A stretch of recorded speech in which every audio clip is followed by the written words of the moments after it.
Hello friends, welcome back to my YouTube channel.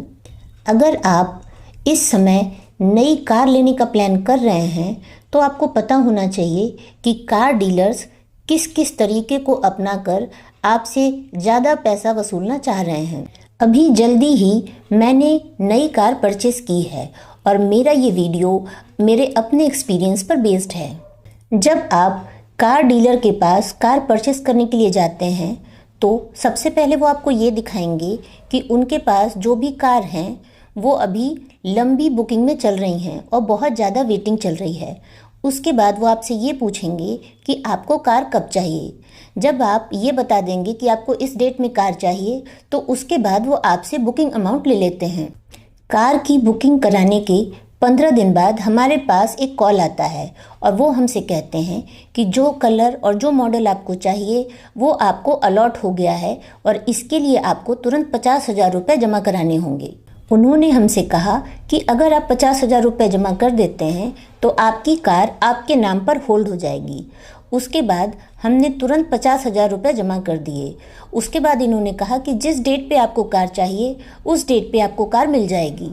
Delivery date के 5 दिन पहले हमने कार शोरूम पर फ़ोन किया और उसके बाद हमने उनसे कहा कि अगर हमारी कार अवेलेबल हो गई है तो क्या हम आकर के वहाँ पर कार को देख लें और उसकी एसेसरीज़ भी चूज़ कर लेंगे। जब हमने उनसे ये बात कही तो उन्होंने कहा कि वो 24 घंटे के अंदर अपने सीनियर से पूछ के हमको बताएंगे कि कार अवेलेबल है या नहीं। इस तरह से 24 घंटे कह के ये लोग बात को टालते रहे और जिस दिन कार की डिलीवरी होनी थी उस दिन जब हमारी उनसे बात हुई तो उन्होंने हमें ये बताया कि अभी आपकी कार अलॉट भी नहीं हुई है। उन्होंने हमसे ये कहा कि हो सकता है कि 2 से 4 दिनों में आपकी कार आपको अलॉट हो जाए और उसके 10 से 15 दिन बाद आपकी कार अवेलेबल भी हो जाए। हमको जल्दी में ही कार चाहिए थी, इसलिए हमने और कार डीलर से बात की और कोशिश की कि हमको जल्दी से जल्दी कार अवेलेबल हो जाए। वहाँ पर बात करने के बाद उन्होंने हमसे कहा कि आपको आपके कलर की कार नहीं मिलेगी, लेकिन एक ऊपर का मॉडल आपको मिल सकता है जो कि दूसरे कलर में है और वो भी आपको तब मिलेगा जब आप 40,000 की एक्स्ट्रा एसेसरीज़ गाड़ी में लगवाएंगे। अगर आप एक्स्ट्रा एसेसरीज़ लगाने के लिए तैयार नहीं होते हैं तो ये कहते हैं कि आपको 3 महीने की वेटिंग में इंतज़ार करना पड़ेगा। आप अभी कार बुक करा लीजिए और आपको 3 महीने के बाद कार मिलेगी। लेकिन आप सोचिए, अगर आप किसी भी गाड़ी का टॉप मॉडल लेते हैं तो उसमें कितनी एसेसरीज़ की ज़रूरत पड़ती है। इनकी प्रॉब्लम ये भी है कि एसेसरीज़ का ये रुपया तय कर देते हैं कि आपको इतने रुपए की लेनी पड़ेगी, लेकिन जब आप वहाँ जाते हैं तो आपको वैरायटी नहीं मिलती। आप चूज़ नहीं कर सकते कि आप कौन सा चीज़ लगवाएंगे। कोई एक चीज़ निकाल के दे देते हैं, आपको वही लगवानी पड़ती है और ये अपने आप में बहुत बुरी बात है। इसमें आपको ऑन रोड जो प्राइस है उसके अलावा एसेसरीज़ का पैसा भी देना पड़ता है और 5 साल की एक्सटेंडेड वारंटी का पैसा भी देना पड़ता है, ऑटो कार्ड, फास्ट टैग, इस तरह से करके ये बहुत सारी चीज़ों के पैसे इसमें इंक्लूड कर लेते हैं। जब हमने इनसे कहा कि हमको एक्सटेंडेड वारंटी नहीं चाहिए तो भी इन्होंने कहा तो फिर ऐसा करिए कि आप कार बुकिंग करा के और लंबे समय तक वेट करिए। कार शोरूम में जो भी सेल्स रिप्रेजेंटेटिव होते हैं उनकी इंसेंटिव की अमाउंट इन्हीं बातों पर डिपेंड करती है कि वो कितनी ज़्यादा एसेसरीज़ हमको बेच देते हैं, कितने सारे ऑटो कार्ड बेच देते हैं, कितनी वारंटी से जुड़ी हुई चीज़ें हमें बेच देते हैं। जब हमने पिछले शोरूम पर 61,000 रुपये पे कर दिए तो हमें ऐसा लगा कि हो सकता है कि हमारी गाड़ी बुक हो भी गई हो, आ भी गई हो, लेकिन जिस तरह से हमें दूसरी जगह पर बहुत ज़्यादा पैसों के साथ एक गाड़ी दे दी गई, उसी तरह अगर किसी और ने ज़्यादा पैसे देकर गाड़ी ले ली हो तो ये उनको भी गाड़ी देने को तैयार हो गए हों।